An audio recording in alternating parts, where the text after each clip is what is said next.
Hello, welcome to the new video. Today we will take the story Hearts and Hands by O. Henry.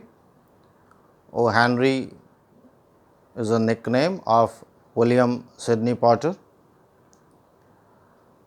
O. Henry often writes short stories which have a climax or suspense till the end. This is one such type of a story. The title of the story is Hearts and Hands. Heart is connected with compassion and hand is connected with appearance or reality. So, in this story, all the event happened in a railway coach and the characters is a beautiful young lady, Miss Fairchild, Mr. Easton, who is a frank, smart young fellow, and a marshal, who is a grum-faced, rough person. And Mr. Easton has committed a fraud. So, he has been sentenced to a rigorous imprisonment of 7 years to the Leavenworth prison, and the marshal is taking him over there by the train. Miss Fairchild recognizes Mr. Easton as his friend whom she met in Washington. She was happy to recognize Mr. Easton, but Mr. Easton was handcuffed as he was a criminal. So, when the marshal recognized that the expressions of Miss Fairchild are getting changed because she believes in the social images rather than on reality. So, when she saw that Mr. Easton is in a handcuffed, she was trapped in a fear. So, the marshal told a lie that I am the criminal and he is marshal. Mr. Easton is a marshal and he is holding me to the Leavenworth prison. In this way, he showed compassion, he showed his golden heart to keep the dignity of Mr. Easton in front of Miss Fairchild. And up till end, Miss Fairchild could not know that his friend Mr. Easton is actually a criminal. So, this is the justification of the heart. And regarding hands, hands were cuffed with the handcuff, and Miss Fairchild was so obsessed, she could not see the reality. She was just taking the appearance. She could not understand that marshal would never hold his right hand to a handcuff. So, that is why the story is named as Hearts and Hands. So, this is the basic plot, basic theme of the story what I discussed. And with this, let us start the story and we will understand it para by para. So, at Denver, there was an influx of passengers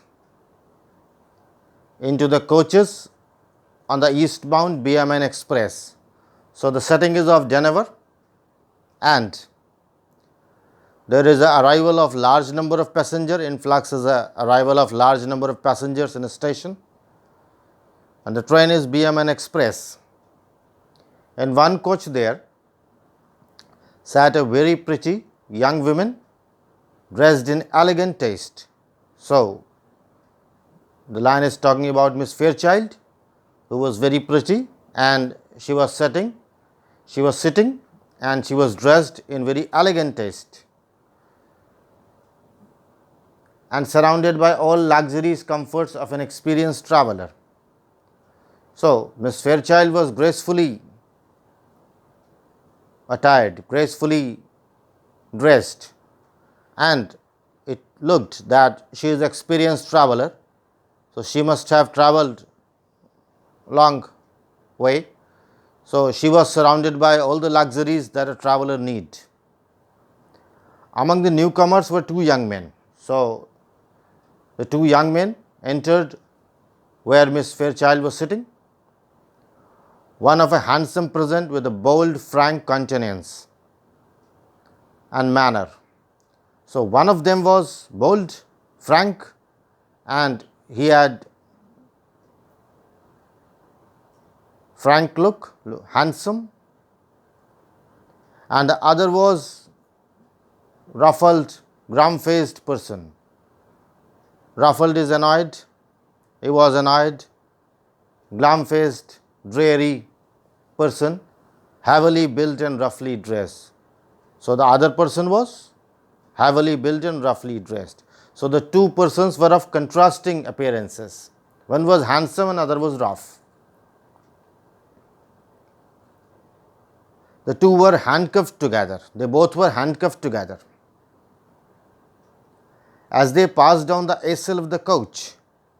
So, aisle is a passage to the coach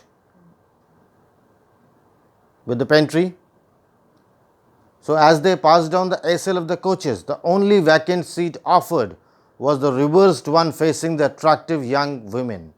So, the only seat that was left was in the reverse of that young lady, Miss Fairchild.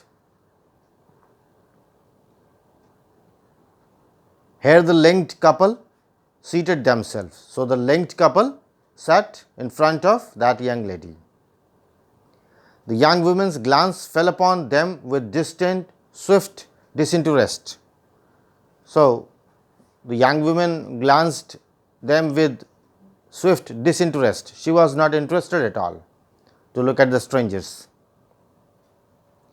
Then with a lovely smile brightening her countenance, and then there was a change, there was a twist. A lovely smile came in the face of the young lady. On her appearance, a lovely smile came and tender pink tinging her rounded cheeks. So, the pink colored appeared in her rounded cheeks. She held out a little grey gloved hand. So, her hands were covered with gloves, so she held out that hand, and when she spoke her voice, and then she was ready to speak, full, sweet and deliberate. So, deliberate is a careful attempt, proclaimed that its owner was to accustomed to speak and be heard. So, now as if she is proclaiming that I am going to say something and I am the owner of such a sweet voice and it must be heard. So, now what she says, well, Mr. Easton, if you will make me speak first, I suppose I must. So, she said to Mr. Easton, that fellow who was frank and bold. So, she said,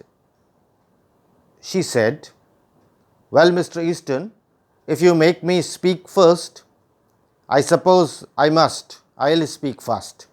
Don't you ever recognize old friends when you meet them in the West?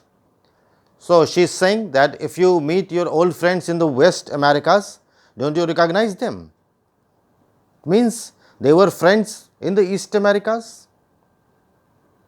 So, Mr. Easton was one of her friends and she recognized him. The younger man rose.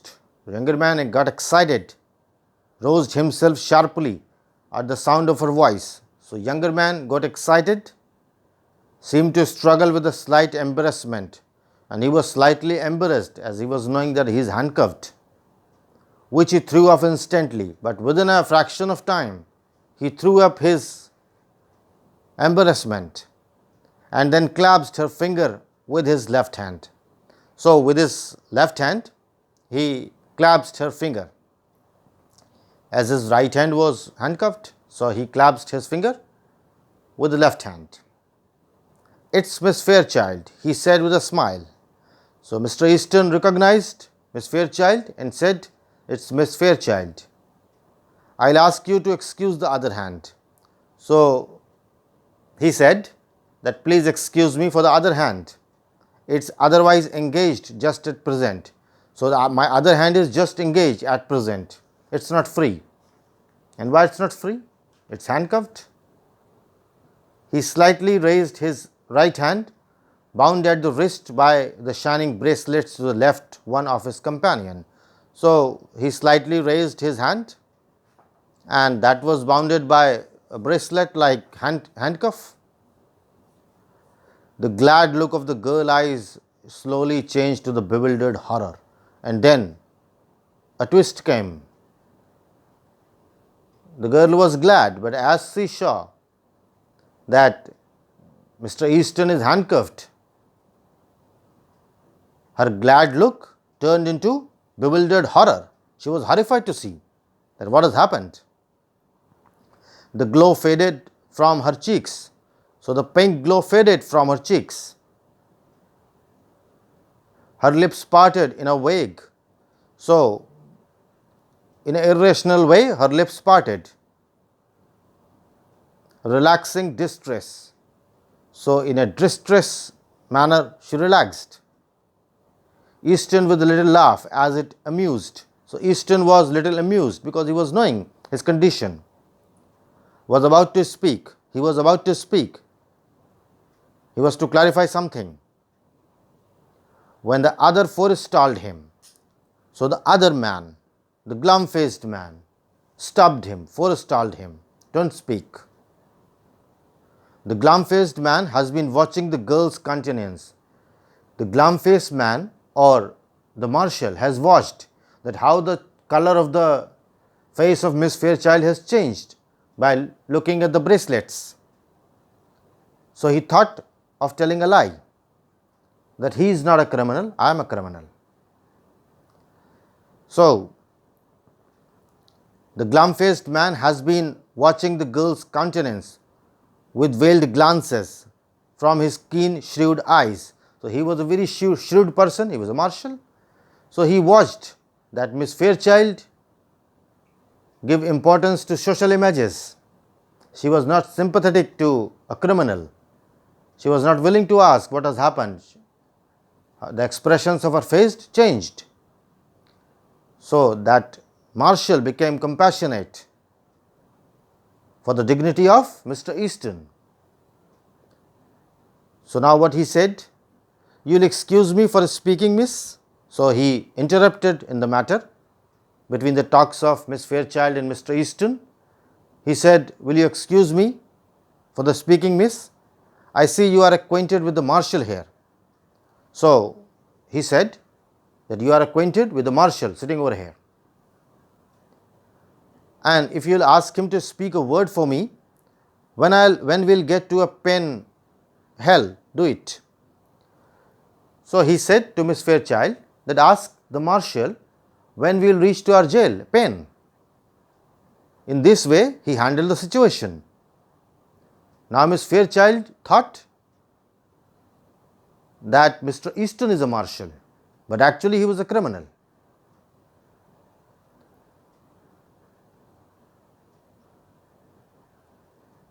And I'll make things easier for me there. So, what did Mr. Marshal said? That if you ask when we'll reach the pen, that will make my things easier. He's taking me to Leavenworth prison. It's 7 years for counterfeiting. So, he said that I committed a fraud and I am jailed for 7 years in the Leavenworth prison, and this guy is taking me to the prison. And will you ask him when we'll reach? "Oh," said the girl with a deep breath and returning color. Now, the color again appeared on the cheeks of Miss Fairchild. "So, that is what you are doing over here, marshal. So, Miss Fairchild said, "Oh, Mr. Easton, you are working here as a marshal." So now Mr. Easton said, "My dear Miss Fairchild," he said calmly, "I had to do something." So I had to do something. Money has a way of taking wings into itself, and it takes money to step out our crowd in Washington. So money has its own wings. So for money, one has to fly from here and there. And in Washington, it needs a lot of money to enter the city.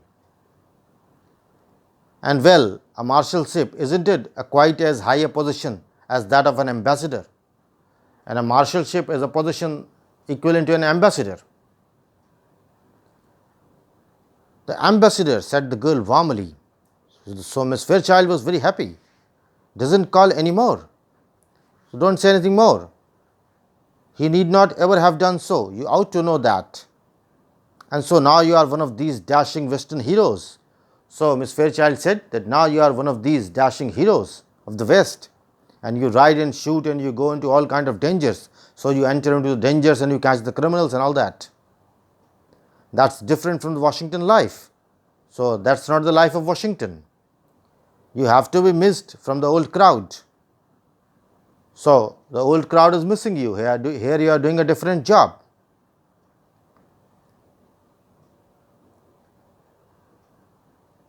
So in the last para, there was a line, "He's taking me to the Leavenworth prison. It's 7 years for counterfeiting." Now it's a verbal irony, because the marshal wanted Miss Fairchild to believe that I have been taken to the Leavenworth prison, but actually the fact was Mr. Easton was being taken to the Leavenworth prison. So it's a verbal irony. The story is full of ironies.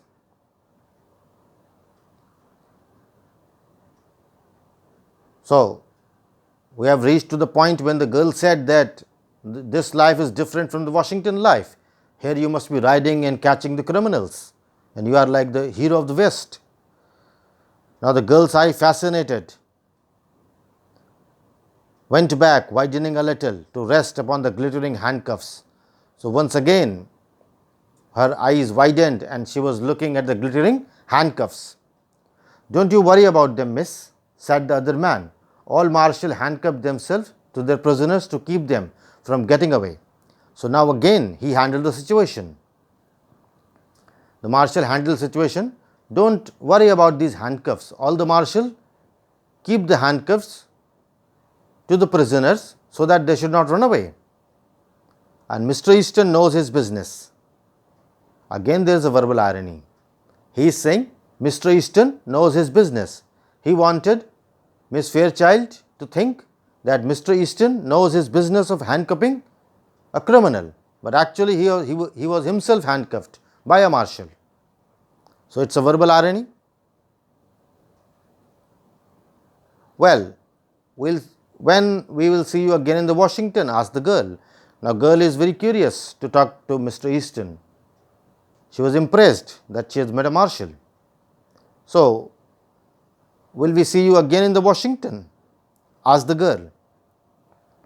"Not soon, I think, Mr. Easton." Mr. Easton replied, My butterfly days are over, I fear." Again it's a verbal irony. He is saying my butterfly days are over. Miss Fairchild is thinking that he is too busy in a job of a marshal, that he didn't have enough time. And what Mr. Easton is saying, that he is going to the prison, so his free days are over. He is not going back to Washington. So it's a verbal irony. "I love the West," said the girl irrelevantly. So now the girl changed the topic. Now she focused on the point that she loves West and she would like to be with Marshall over here. "So, I love the West," said the girl irrelevantly. Her eyes were shining softly. So she was in a soft mood. She looked away out of the car window. So she looked out of the train with the window. She began to speak truly and simply without the gloss of style and manner. Now she lost all his style and gloss and in a simple way, she started saying, Mama and I spent the summer in Geneva. She went home a week ago because father was slightly ill. I could live and be happy in the West. Now she was saying to the Marshal, Mr. Easton, obviously, that I'll be happy in the West. I think the air here agrees with me. Now it's a personification. Air cannot agree. But she is saying that the climate suits here for me. She is giving a clue that if Mr. Easton is interested in her. So, money isn't it everything, but people always misunderstand things and remain stupid. So, now she says that I'll manage, money isn't everything, and people don't understand this and they always remain stupid throughout their life. Now, again there is a twist. Say, Mr. Marshal, growled the glum-faced man. Now, the glum-faced man, the real Marshal, interrupted the matter. He complained angrily, growled, This isn't it quite fair? I am needing a drink and you haven't a smoke all day. Haven't had a smoke all day. So, he is saying that I didn't have a smoke, the whole day has passed. Haven't you talked long enough? So, is your talk over? Take me in the smoker. Now, won't you? I am half dead for a pipe. So, Marshal thought that I have cared for his dignity a lot. Now, things are not going in the right direction. So, he is interrupted that the whole day has passed and I didn't have a pipe. So, take me in the smoker's room and I am half dead for the pipe. So, it's a hyperbole, half dead for a pipe, exaggeration. The bound traveller rose to their feet, Easton with the same slow smile on his face. So, both of them rose to their feet and Easton was having a smile on his face. And he said, I can't deny a petition for tobacco. So, to Miss Fairchild he said that he is asking for a tobacco and I can't deny it. It's the one friend of the unfortunate. So, tobacco is the only friend of the unfortunate. Goodbye, Miss Fairchild, duty calls you now. So, duty was calling. He held out his hand for a farewell. So, he bade a goodbye to Miss Fairchild. It's too bad you are not going east. Now, again Miss Fairchild said, it's too bad you are not coming to the east, not coming to Washington, she said, reclothing herself with manner and style. Now, again she came in her manner and style. She lost her simple way of talking. So, you are not coming to the east, but you must go on to the Leavenworth, I suppose. So, now you are going to the Leavenworth. Yes, said Easton, I must go on to the Leavenworth. Mr. Easton said, yes, I am going to Leavenworth. But for what? For getting imprisoned. But Miss Fairchild is thinking, he is taking that criminal to imprison him. The two men silted down the A cell into the smoker. So, A cell is a passage between the train compartment and the pantry. So, they silted, they passed from and go to the smoker's room where they smoke. The two passengers in the seat nearby had heard most of the conversation. The climax will be reached in the end. So, the two passengers were hearing the conversation and they heard most of the conversation. Most of the conversation was being heard by them. And they said that Marshal is a good sort of chap. Some of these Western fellows are all right. So, one said that frank, young, handsome Marshal was good sort of chap, and some of the Western people are good enough. Pretty young to hold an office like that, isn't it? Asked the other. So, the other passengers were talking. Other passengers were talking that he was so handsome and he was pretty young to hold an office like that. Young? Exclaimed the first speaker. Why didn't you catch on? So he said, didn't you catch on? Did you ever know an officer to handcuff a prisoner to his right hand?